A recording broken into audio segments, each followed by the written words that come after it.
Bonjour à tous, c'est Majora de la chaîne Major Arcana et je vous retrouve aujourd'hui pour une nouvelle vidéo unboxing. Alors bon, déjà comme vous pouvez le voir, comment vous dire que ce colis a mangé pas mal cher. Alors j'ai juste ouvert en fait pour vérifier qu'à l'intérieur il n'y avait rien qui était écrasé ni rien quoi. J'arrête pas de donner des coups dans ma caméra. Mais ouais, genre vraiment là le carton il est archi défoncé. Alors en fait ça va qu'il y avait autour un emballage un peu, moi j'appelle ça un peu sac poubelle si vous voulez, parce que c'est vraiment l'emballage plastique chelou qu'il y avait autour, donc je l'ai enlevé. Comme ça au moins je vais pas me faire chier à cacher mon adresse parce qu'il n'y a pas l'adresse sur le carton. Et il y avait un gros bandeau avec écrit fragile et pourtant bah, ça n'a pas empêché pendant le transport que le carton se fasse complètement défoncer. Normalement je pense qu'à l'intérieur il n'y a pas de problème, donc on va quand même donc vérifier ça plus en profondeur. Que moi j'ai regardé très vite fait parce que je voulais pas me spoil non plus. Alors donc je vais tout sortir parce que même à l'intérieur le carton il est saccagé quoi. Alors apparemment tout est emballé dans du papier bulle, fort heureusement. Donc déjà on a là le guidebook. Donc comme vous l'avez vu de toute façon dans le titre, aujourd'hui on va unboxer le Orient Tarot seconde édition. Là il y a le mini deck. Et là, du coup, ça doit être le grand format. Je vois pas de soucis pendant le transport, a priori. Donc, comme vous pouvez le voir, là, c'est le bundle, le pack, si vous voulez, avec le petit deck, le plus grand deck et le guidebook. Et là, je vois rien non plus. Bon, de toute façon, je vais retirer le plastique parce qu'on voit que dalle avec le plastique. Là, le guidebook, il a un toucher, il a un fini pétale de rose, a priori. Voilà, j'ai tout fini de déballer. Alors, du coup, le mini deck et le deck un peu plus grand n'ont pas vraiment la même boîte. Là vous voyez que sur la version mini il y a du foil alors que sur la grande boîte il n'y en a pas. Ensuite a priori les tranches c'est les mêmes des deux côtés. Ah non parce qu'en fait là c'est une boîte magnétique et là c'est une boîte en deux parties. Et au dos je crois que c'est la même chose qui est écrit. Jusque là il y a du foil et il n'y en a pas à droite. On va regarder après les decks un peu plus en détail. Je voulais juste regarder vite fait avec vous le guidebook. Alors du coup, il a un toucher, comme je disais tout à l'heure, pétale de rose. Le dos ressemble à ça. Il n'y a pas de tranche de fait ou quoi que ce soit. Donc là, il y a un petit mot de remerciement. Ensuite, on a un index. Un petit texte par rapport au tirage de tarot. Un texte sur l'histoire du tarot. Le but du tarot, comment créer un lien aussi après avec son deck, comment lire le tarot, comment interpréter les cartes. Il y a quelques spreads a priori. Voilà, donc c'est des spreads assez classiques. Un texte sur les arcanes majeures. Ensuite, apparemment, il y a quelques petits trucs sympas et rigolos à connaître sur les animaux. Donc surtout les animaux qui ont été utilisés pour les arcanes majeures. Et ensuite, on a enfin la signification des cartes. Alors, c'est un peu bizarre. On n'a pas vraiment l'image, en fait, en entier. On a juste un petit bout d'image à chaque fois. Le nom de la carte, on a des mots-clés à l'endroit, des mots-clés à l'envers. Et ensuite, on a tout un gros paragraphe, tout un gros texte sur la carte. Donc, c'est plutôt conséquent. Là, on a une double page. Après, a priori, il y a juste le fou, en fait, qui a juste une demi-page et pas une double page. Mais bon, c'est pas bien grave. Et donc, a priori, on a aussi donc, un texte à l'endroit et un texte à l'envers. Et là, le texte du fou, du coup, est beaucoup plus petit. Et pour les mineurs, bah, ça a l'air d'être la même chose. Hein. Donc, c'est plutôt consistant. Franchement, le guidebook est quand même assez épais, je trouve. Il a l'air d'être vraiment de bonne qualité et bien fini. Donc, je suis plutôt contente pour ce qui est du guidebook. Ensuite, pour ce qui est des deux decks, donc la version mini a une boîte comme ça qui est, vous savez, aimantée. À l'intérieur, on a un petit texte. Par contre, là, je vois que quand on veut vraiment ouvrir assez bien la boîte plus que là, ça risque de craquer parce que là, on voit en fait qu'il y a un point de colle qui dépasse. Bon, c'est pas bien grave, mais c'est pas très beau quoi, au niveau du fini. Ça aurait été plus sympa que ce soit caché. Et à l'intérieur, évidemment, on a les cartes. Avec un petit bandeau et apparemment elles ont les tranches qui sont en holographique. Alors ça ressort argenté à la caméra mais c'est bien holographique. J'essaie de vous montrer mais c'est un peu compliqué. Mais en tout cas voilà, les tranches sont holo. Je vais retirer le petit bandeau là. Et il y a encore une petite phrase au fond. Donc voilà pour la boîte du mini. Je vais mettre les cartes ici.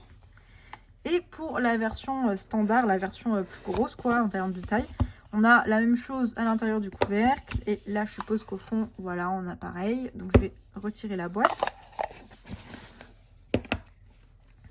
Et là les tranches sont rouge métallisé. Donc les tranches elles sont vraiment très belles. Encore une fois par contre on est sur quelque chose de brillant métallisé. Alors certes c'est pas du doré, mais je pense qu'en mat ça aurait été plus sympa et surtout que ça tiendra sûrement plus dans la longueur si vous voulez que les tranches brillantes. Mais bon on va voir. Par contre là il y a des petits... Je sais pas si on voit la caméra là, c'est pas hyper bien fait les tranches, enfin les bords. Comme s'il y en avait déjà qui est en train de se barrer du métallique quoi. Je vais retirer le bandeau. Du coup, le petit format, on est sur un format qui est même un peu plus petit qu'un format carte à jouer. Et pour les grandes cartes, on est sur une taille standard de tarot. Et le fini, c'est le même. J'ai l'impression que peut-être les cartes standards sont un tout petit peu plus épaisses, mais sinon, c'est la même chose. Les couleurs, elles sont pareilles aussi. C'est juste que disons que vu qu'il y a ma fenêtre là juste en face de moi, elle rentre pas forcément pareil à la caméra avec l'éclairage, mais sinon c'est exactement les mêmes. Ah quoique, je vois que la coquille de la tortue là est plus rouge en fait que là elle est plus foncée, plus vive. Donc peut-être qu'il y a des différences de couleurs, faudra voir dans le jeu. Je trouve que les cartes elles sont à mi-chemin entre trop fines et parfaite. Je les trouve vraiment juste un tout petit peu trop fines. Mais c'est pas, voilà, c'est pas gênant et ça reste des cartes de bonne qualité quand même. Donc le magicien, là pareil, j'ai l'impression qu'à gauche, les couleurs, elles sont un petit peu plus vives. Elle est trop belle cette carte, la grande prêtresse. L'impératrice. L'empereur. J'aime bien avoir des cartes en petit format aussi, c'est vachement sympa. Le hiérophante. Ah, c'est un peu bizarre là le choix. D'avoir un bélier pour le hiérophante et un éléphant pour l'empereur. J'aurais plutôt vu du coup le bélier pour l'empereur que le hiérophante. Puisque on voit de toute façon, il me semble, un crâne de bélier ou quelque chose comme ça sur la carte de l'empereur du Rider-Waite-Smith classique. Mais bon, c'est pourquoi pas. Donc l'empereur... voilà, je commence déjà à faire l'erreur. Donc le hiérophante. Les amoureux, j'aime trop cette carte, elle est vraiment trop belle. Avec les hippocampes. Le chariot. J'aime vraiment beaucoup les fonds à chaque fois sur les cartes. C'est magnifique. Donc comme vous l'aurez remarqué, c'est un jeu basé sur les animaux. Hein. La force. Donc un animal deck, comme on dit en anglais. L'ermite avec un lynx. Il est trop beau avec ces petites taches là. Trop mignon. La roue de fortune. Et il y a aussi beaucoup le symbole... là évidemment j'en parle, il y est plus, mais le symbole au dos des cartes là, le genre de compas, je crois qu'il se retrouve beaucoup sur les cartes. Donc oui, je disais quoi, la justice, le pendu, la mort. J'adore les axolotes, ils sont trop beaux. Je trouve que c'est vachement approprié en plus les axolotes pour la carte de la mort, étant donné que c'est, je sais pas si vous le savez, mais il me semble que c'est l'un, voire le seul animal au monde dont les membres repoussent, il me semble, mis à part les lézards qui ont la queue qui repousse. Mais les axolotes, si on leur coupe une patte, la patte va repousser. Donc pour la mort, avec la transformation, le fait de se renouveler, de refaire repousser ses membres, enfin je trouve que c'est vachement approprié. La tempérance. Le diable. Ça, je sais plus le nom de la plante, mais il me semble que ça sent très fort et que ça pue. C'est une plante carnivore, hein, mais il me semble qu'elle libère un genre de toxine en fait pour attirer les insectes ou je sais plus quoi, et ça pue la mort apparemment. La tour. L'étoile, elle est vraiment trop belle aussi cette carte avec la méduse. Et comme je le disais, on retrouve le symbole du compas un peu si vous voulez. Ouais, c'est ça, ou du compas ou de l'étoile qui guide, enfin de la boussole quoi. La lune. Le soleil. Ah, pour le coup, la carte du soleil, elle est très vibrante. Hein, parce qu'on a beaucoup, depuis le début, je sais pas si vous avez vu, une palette de couleurs un peu sombre. Et là, avec le soleil, ça relève un peu les couleurs. Le jugement, qui est trop belle aussi cette carte. J'aime beaucoup la cigale avec ses ailes, le dessin avec là ses ailes en transparence, c'est magnifique. Le monde. Et après on passe à la suite de coupe. Donc l'as de coupe. Le 2 de coupe. Le 3 de coupe. Le 4 de coupe. J'aime bien aussi le son que font les cartes au toucher. Le 5 de coupe. C'est pas forcément hyper important, mais j'aime bien quand même. Le 6 de coupe. J'arrive pas à savoir si c'est des chiens ou un autre animal. On dirait des chiens avec des longues oreilles, mais je suis pas sûre. Le 7 de coupe. Le 8 de coupe. Le 9 de coupe. Ça y est, je commence à galérer à attraper les cartes. Et le 10 de coupe. Ah, enfin un deck là qui n'a pas les cartes de cours renommées, parce qu'en ce moment j'en ai beaucoup. Hein. Donc le page de coupe. Le cavalier, chevalier, peu importe, de coupe. Oh, la reine de coupe. Il est trop mignon le petit escargot. Trop chou. J'aime trop le fait que... Bah, du coup, ça fait un peu moins haut, je trouve, en termes d'éléments. Mais je trouve ça sympa d'avoir la coupe remplie comme ça, avec comme un mini terrarium dans une coupe. Mais c'est vrai que c'est peut-être pas ce que j'aurais choisi comme animal pour représenter la reine de coupe. Et le roi de coupe. Alors ensuite, on a apparemment la suite de bâtons. Donc l'as de bâton. Oh, c'est trop beau. J'adore l'utilisation du violet et du jaune. Ou du violet bleu. Enfin voilà, je trouve que c'est trop beau. En plus, c'est des couleurs complémentaires. Elles vont super bien ensemble. Moi, j'utilise beaucoup, même sans me rendre compte, généralement, le violet et le jaune quand je fais des dessins. Et du coup, voilà, j'aime beaucoup. C'est trop beau. Donc le 2 de bâton. Le 3 de bâton. Avec un petit écureuil. Le 4 de bâton. Le 5. Je sais plus ce que c'est ça aussi, mais ça c'est un genre de poisson bizarre qui a inspiré aussi pour faire des Pokémon, il me semble. Donc le 5 de bâton. Le 6 de bâton. Le 7. Ah, ça c'est un tardigrade. Je crois que c'est ça le nom. Ça c'est un genre d'animal qui est tout petit minuscule, qui est tellement résistant qu'on pourrait l'envoyer dans l'espace et en fait qui survit. Enfin, il survit à des conditions absolument extrêmes. Il me semble que c'est aussi étudié en sciences pour ce qui va être le corps humain et la régénération du corps humain et enfin ce genre de choses par rapport au fait de survivre dans des conditions extrêmes. Le 8 de bâton. Le 9 de bâton. Il est très beau le cheval aussi. Le 10 de bâton. Oh, j'aime un peu moins, mais bon, ça c'est les goûts et les couleurs. Le page de bâton. Et là, encore une fois, on a une carte qui flash vachement comparée au reste du deck. Avec un petit pandarou. Oh, j'aime trop. En fait, je suis un peu mitigée en fait sur les dauphins. J'aime beaucoup la composition de l'image. Donc, c'est-à-dire avec les couleurs vachement brillantes ici. Le mélange de bleu, violet ici avec le jaune.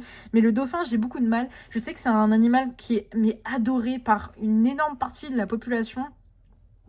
Moi déjà j'ai toujours trouvé ça un peu cucu d'adorer les dauphins, bon passons, mais en plus vu que maintenant ça fait quelques années qu'on sait que les dauphins c'est un des seuls animaux au monde à essayer de violer des hommes et des femmes, enfin donc un des seuls animaux à essayer de violer des humains en ayant confiance et même de violer d'autres animaux, tout de suite c'est moins mignon hein. Mais bon, de toute façon il faut savoir en réalité qu'il y a énormément d'animaux au monde, que ce soit les dauphins ou d'autres animaux, qui ont une face un peu cachée.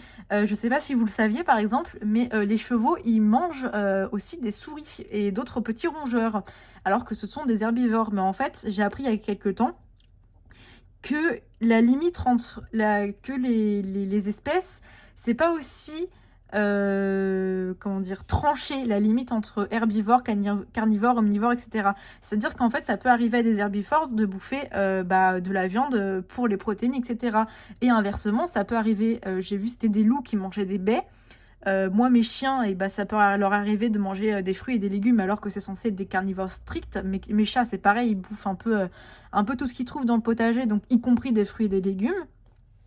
Alors attention, hein, je sais évidemment qu'il y en a qui sont toxiques, je fais attention.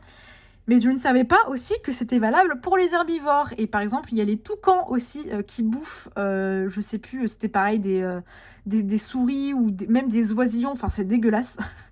Enfin bon, je tergiverse, mais en fait, en réalité, le monde animal est pas aussi rose qu'on peut le penser. Et moi, je savais vraiment pas que même les chevaux mangeaient des souris ou ce genre de choses.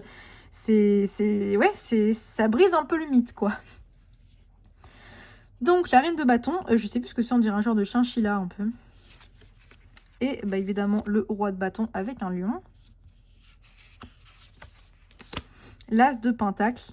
Mais en gros, ce que je voulais dire, c'est vraiment qu'il faut arrêter de penser que tous les animaux sont mignons et gentils. En fait, évidemment, le monde animalier est aussi nuancé que peut l'être le monde des hommes. Hein. Et donc, bah, il y a des choses un peu glauques qui se passent parfois dans le monde animalier. Et c'est la vie, quoi. Malheureusement, c'est comme ça. Donc, le 3 de pentacle avec les petites fourmis, je trouve que c'est assez approprié. Le 4 de pentacle avec un tatou. Le 5 de pentacle. Le 6 avec des petits suricates. Le 7 hop, de pentacle. Je sais pas si c'est un corbeau ou une corneille. Je sais pas trop. Enfin, je regarde dans le guidebook. D'ailleurs, je voulais juste regarder, est-ce qu'il y avait précisé à chaque fois, vite fait, dans le guidebook, ce que c'est comme animal? Ouais, je crois que c'est écrit, hein. Par exemple, là, voilà, la reine de bâton, il y a bien écrit, donc un chachia fait quelque chose. Et ce que j'aime bien aussi, c'est qu'au début, il y a un petit paragraphe pour nous expliquer l'action, ou en tout cas pour nous décrire la carte. Et ça, je trouve que c'est assez intéressant. Ah, donc j'avais bien raison, c'était bien un tardigrade. Et le truc que je savais plus qui ressemblait à un Pokémon, c'est un Glaucus atlanticus. Voilà. Donc ouais, le guidebook, franchement, il a l'air pas mal. J'ai cru qu'il y avait un petit ruban, vous savez, marque-page, mais j'en vois pas en réalité. Mais bon, c'est pas bien grave. Ensuite, le 8 de pentacle. Donc c'est cool, hein, franchement, d'avoir les animaux écrits à chaque fois. C'est plutôt sympa quand on sait pas trop. Le 9 de pentacle avec un petit chat, il est trop fou. Le 10 de pentacle. Et ensuite, on passe aux cartes de cours. Donc, le page de pentacle. On passe aux cartes de cours. Le chevalier de pentacle avec, je sais pas si c'est une abeille ou un bourdon. Plutôt un bourdon, je dirais. La reine de pentacle. Et le 10 de pentacle. Et pour finir, la dernière suite. L'as d'épée.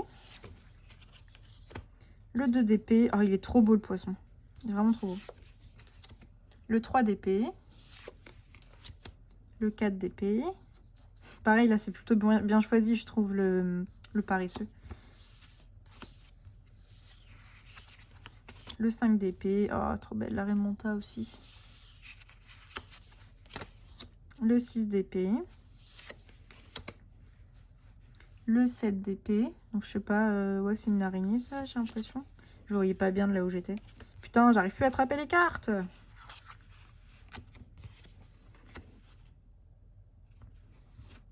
Le 8 d'épée, je sais pas ce que c'est. Ça me fait penser à un kangourou, genre un bébé kangourou dans la poche de sa mère, mais j'ai un doute. On va regarder vite fait. C'était le 8. Ah, c'est une taupe en train de dormir, d'accord. J'avais pas fait attention à son petit museau. D'accord, donc c'est un bébé taupe. Ou une taupe, juste tout simplement. Le 9 d'épée, ouais, j'aime pas trop ces trucs-là. Le 10 d'épée, oh la pauvre petite étoile de mer. Le page d'épée. Le chevalier d'épée. Oh, trop mignon. Et pareil, un autre truc que j'ai appris, vu qu'on est un peu sur les anecdotes animaux. Apparemment, les tout petits, comment on dit, les oiseaux du paradis, enfin les tout petits, mince, j'ai plus le nom. Les oiseaux mouches, en fait, un peu si vous voulez. Il y a des espèces qui ont des piquants, en fait, sur leur bec. Donc, ils ont un long bec, vous savez. Et en fait, tout le long, ça fait plein de piquants parce qu'en fait, ils sont hyper agressifs et ils se foutent sur la gueule. Au point que, bah, en fait, il y en a, ils se déchiquettent. Et apparemment, ils attaquent même les humains, les toutes petites crottes. Alors, heureusement qu'ils sont tout petits, mais voilà, pareil, ça, je savais pas. Et le roi d'épée. Du coup, je sais pas si on verra, mais voilà la différence d'épaisseur entre les deux. Donc, il y a vraiment une très légère différence d'une ou deux cartes en fait pour la version grand format. Donc c'est vraiment pas grand chose.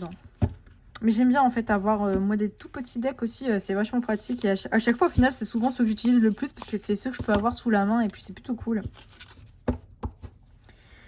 Alors pour ce qui est de mes premières impressions, alors en fait il y a quelques... Donc ce jeu n'est pas nouveau hein, évidemment, il est sorti il y a maintenant quelques mois, si ce n'est un an je crois.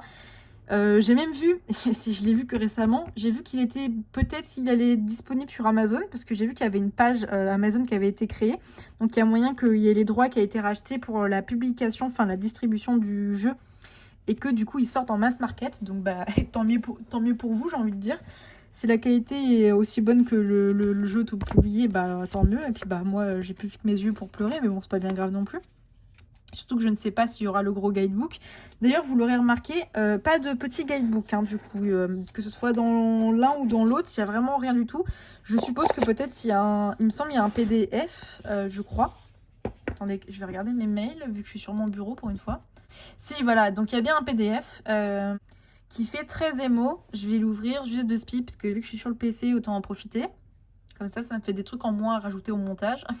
Ouais, bah super, j'arrive pas à ouvrir le PDF. Faudrait que je contacte sûrement le shop parce que je sais pas, il fonctionne plus en fait. Donc je l'avais pas téléchargé, il était juste dans mes mails et en gros ça me dit que ça a expiré, je sais pas quoi. Donc bref, j'arrive pas à ouvrir le PDF. Je voulais juste vérifier si c'était exactement pareil que le guidebook, mais du coup je pourrais pas le faire. Du coup, ce que je disais en fait, c'était qu'il y a quelques temps, quand je l'avais vu sortir, au début je le voulais, après je le voulais plus parce que j'avais l'impression qu'il y avait des choix de cartes qui avaient été faits un peu au pif. L'association animale et cartes.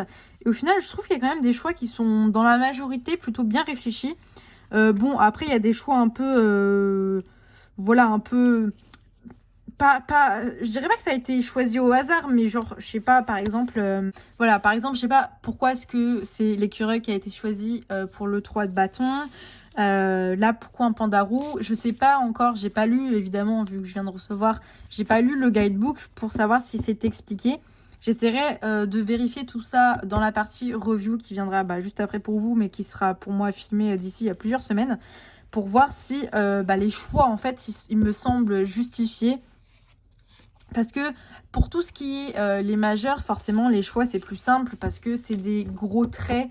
Voilà, enfin, les majeurs, c'est vraiment caractéristique. Mais pour les mineurs, c'est vrai que des fois, il y a des animaux, ils peuvent donner un peu l'impression d'avoir été choisis un peu au pif, quoi. Mais en tout cas, visuellement parlant et esthétiquement parlant, je le trouve vraiment super beau. C'est juste du coup un peu bizarre d'avoir deux cartes comme ça, là, le soleil et le page de bâton, qui sont très très jaunes et qui se voient, mais genre vraiment énormément, quoi. Alors si je fais ça comme ça, c'est impossible de les manquer. Je veux dire, c'est les deux cartes les plus vibrantes. Parce que comme du coup, vous l'aurez remarqué, c'est un jeu qui a une palette de couleurs qui se veut un peu limitée. On est vraiment dans des tons très très foncés. Alors ça peut être du rouge, du orange, du jaune, du vert, du bleu, du violet, du rose. Vraiment toutes les couleurs, mais en très très très très foncé. Sauf du coup, ces deux cartes. Et je trouve que ça aurait été bien de réduire un tout petit peu quand même la vibrance des cartes pour qu'elles se fondent un peu plus dans le reste du deck. Du coup, c'est tout pour, je pense, ces premières impressions. Du coup, pour vraiment grosso modo résumer les premières impressions, pour l'instant j'aime vraiment beaucoup l'esthétisme du jeu, j'aime beaucoup la sensation au toucher du jeu. Il y a quelques cartes qui résonnent pas forcément avec mes choix, enfin ma vision du tarot, et c'est pas forcément celle que moi j'aurais choisie en termes d'animaux pour être associée à telle ou telle carte. Par exemple, juste comme je l'avais déjà dit, je trouve ça un peu bizarre qu'on ait l'empereur qui soit un éléphant et le hiérophante qui soit un bélier. Moi j'aurais vraiment limite inverser les deux, en fait, je trouve que ça aurait fait plus sens. Mais bon, voilà, c'est pas bien grave et il faudra vraiment que je vois à l'utilisation ce que ça donne. Du coup, voilà qui met fin à cette première partie de vidéo sur l'unboxing et les premières impressions. Je vous retrouve maintenant pour la partie review de cette vidéo. Alors, le Orient Tarot, je l'ai pas énormément utilisé pour moi. J'ai surtout beaucoup utilisé pour des tirages payants en fait, parce que à chaque fois que je le proposais, c'était parmi les jeux que les gens préféraient. Donc c'est surtout pour des tirages de clients que je l'ai utilisé. Je crois qu'il n'est plus disponible, en tout cas dans la version auto-éditée à l'achat, parce qu'il est sorti il y a quelques temps en version mass market, qui a l'air d'ailleurs d'être très jolie parce que de mémoire la boîte était vraiment super sympa. Moi je l'ai utilisée de temps en temps, mais plus la version mini, parce que du coup les versions mini en fait elles sont toujours sur mon bureau. J'ai un petit tas de miniatures avec le Orient Starro, le Keymaster mini, enfin bref, j'ai quelques petits decks version miniature sur mon bureau qui restent tout le temps.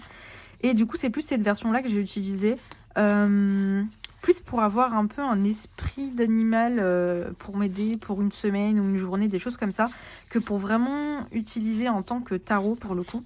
Et du coup, je préfère personnellement la version mini, surtout en plus que c'est parmi les decks que je pourrais utiliser aussi pour faire de très grands spreads à plus de 20 cartes, parce que vu qu'il est tout petit, franchement, là dans le cadre, je pense que je dois pouvoir mettre bien une quinzaine de cartes avant de manquer de place.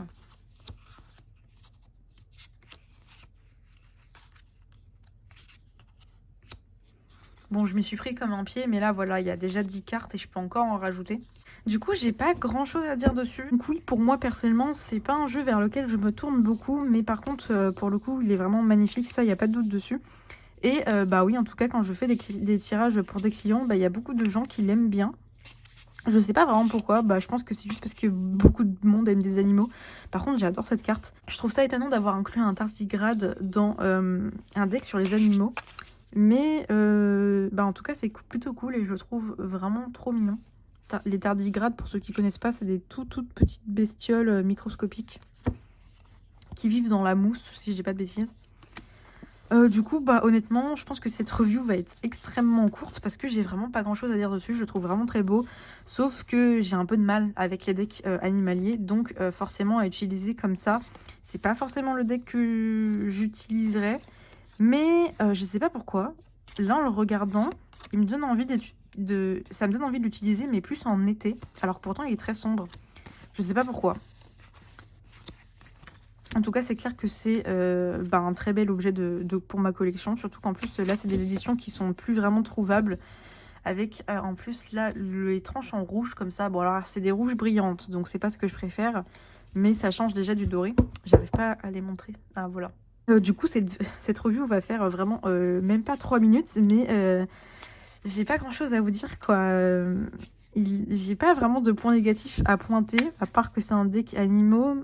Bon, c'est pas un point négatif, mais c'est juste que moi, ça me parle moins que les decks avec des humains.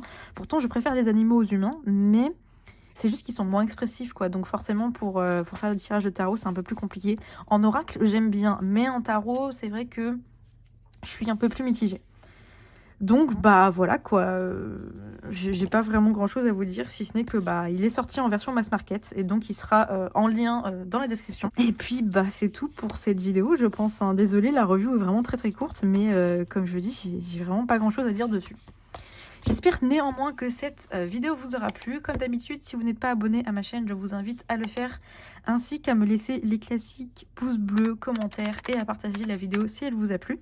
Et moi, je vous dis à bientôt pour une nouvelle vidéo. Salut tout le monde!